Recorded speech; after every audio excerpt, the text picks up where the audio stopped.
here. And so when you go to look at grades today, don't freak out. Just look at the feedback, especially for the LMSs.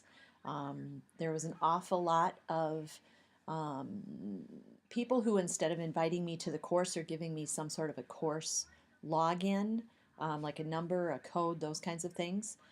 You invited me to join the um, the individual software that you were using. Edmodo and Schoology were the culprits there. I sent a couple of emails out to in D2L to help some of those who were struggling with that a little bit. Don't freak out about the grade. Just check the feedback, figure out what the grade means, and then just fix whatever needs to be fixed. And if you need some help, let me know. If you got a 0 on your paper, it just means that it wasn't in Dropbox. You might very well have put it into the discussion board, um, but put it into Dropbox as well. That way I can give feedback there. That's a little more private than just in the discussion area. And the discussion for the digital citizenship is due on Friday. Remember, you're supposed to read 2 of your classmates' papers and make some relevant comments to it. Um, it was fun. I did quite a few of the quizzes that were in the LMSs. And from the discussions, it looks like everybody could find some relevant use to it. I can tell you that they are used um, more often than not in school districts. And depending upon the school district, you're either going to get to choose which one you want, or the school will choose it for you.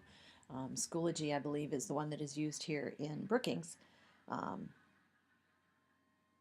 yeah, it's not my favorite, but that's simply because of familiarity. I've used Edmodo in the past, so that makes it my my number one go-to. But again, dealing with what you're dealing with in this week's unit, which is free information, open source software, those kinds of things. There are new apps, new programs, new software that's coming out daily.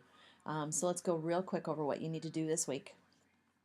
This week really deals with the concept that information is readily available, and sharing that information has become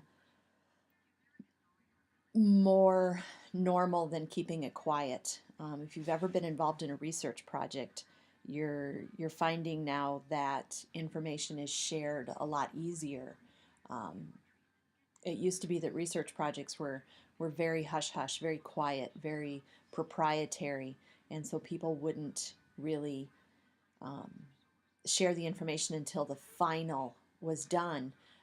But with today's copyright, with music that's live streamed, movies that are available on mobile devices, the idea of open software and open information and the sharing of that information sooner is is almost more normal now than the old secret spy software that used to be kept at a minimum. That's why Internet Explorer is so bad, because they are proprietary in their use, and so they won't share the information out. They won't let people come in as a beta and help fix it and keep it updated.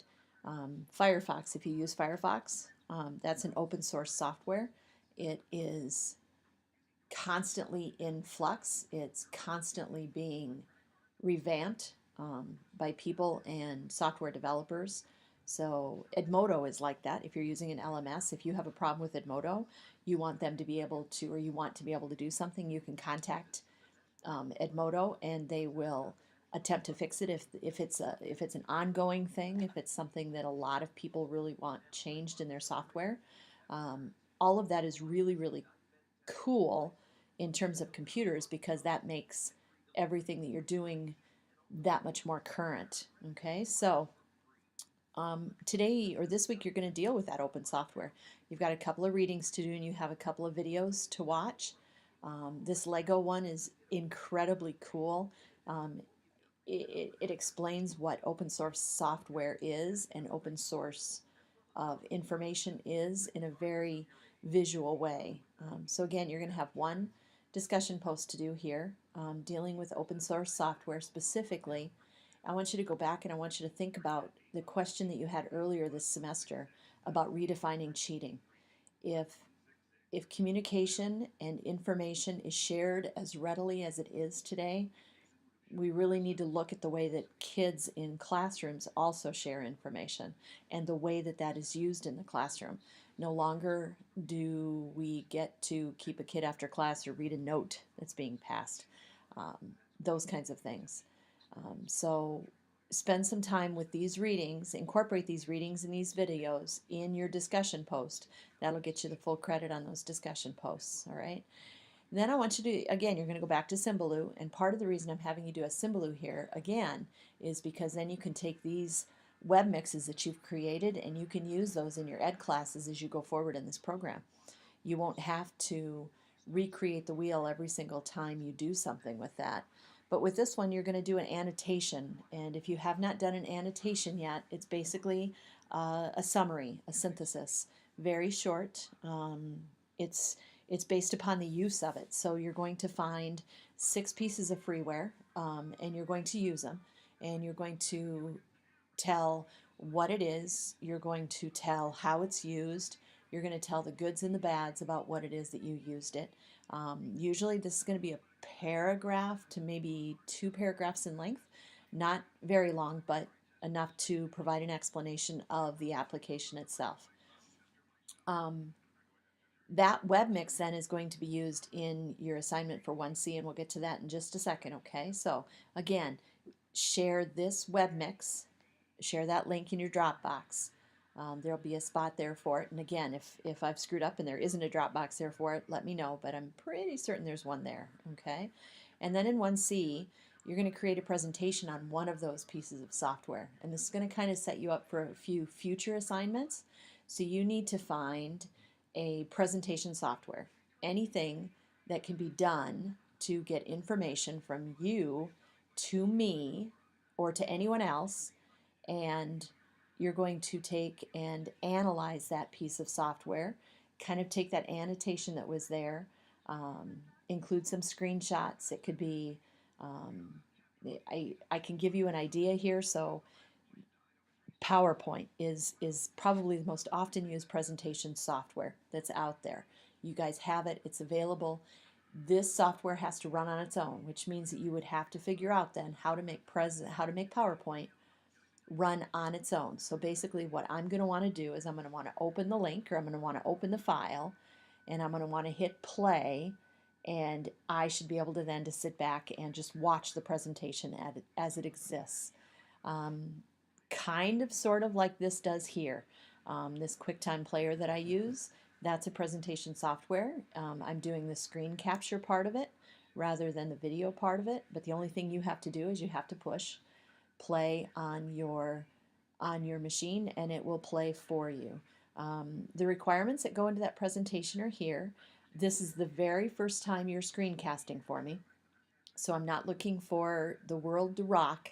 I'm looking for you to play. I'm looking for you to try a couple out and just get really, really comfortable in creating a self-running presentation. Okay?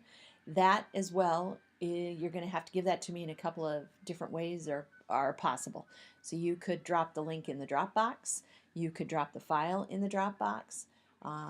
If you wanted to upload something to YouTube, if you have a YouTube channel, you could then put the link into that Dropbox. There's lots of different ways that you can go about doing that. If you have any problems with that, again, the only thing it takes is an email to me, and I'll respond as quickly as I can. Have some fun with this week, especially this presentation. I can tell you that I am not the most comfortable doing presentations. I'm much better face to face, but I've had to do a lot of these, and the more I do, the more consistent I get, and the better I get at them. So I figure I'm going to be really, really perfect about the day after class ends.